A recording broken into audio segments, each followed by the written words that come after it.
Hi, team. Happy Friday weekly wrap up. Happy St. Pat's Day. Today is March 15th.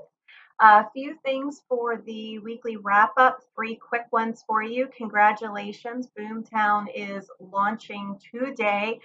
I'm not quite sure what all of that means. I know that you have access to your CRM. Our website will be changing over at some point today, and there are plenty of online training opportunities. So I'm taking advantage of them. I started some yesterday, and I'll be back online today. So reach out to Dawn or I with any questions regarding all of that.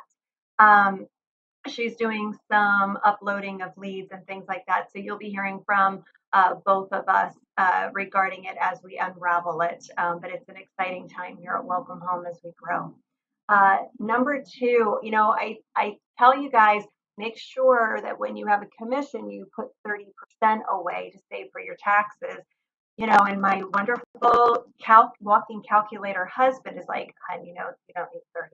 I'm like, I know, but if you put 30% away, then when your dues come, you have enough in savings to pay for your annual dues. And the reason I'm saying that is, of course, we just paid our annual dues 3 months ago, and the Supra renewal, the Super Key renewal emails have just gone out. And I know a lot of us are working on our continuing ed too. So if you're putting some of that money away for taxes, you'll have the extra money, of course, for those other costs as well.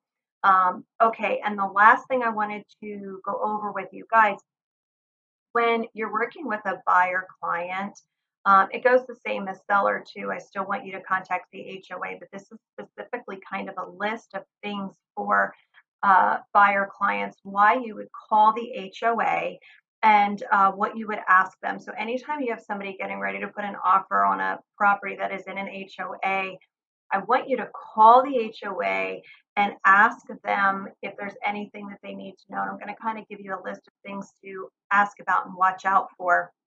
And then I'll visit the seller side real quick. But these are all things that have come up in the last 30 days here at the agency. So um, is there any information about the golf course that is in that community?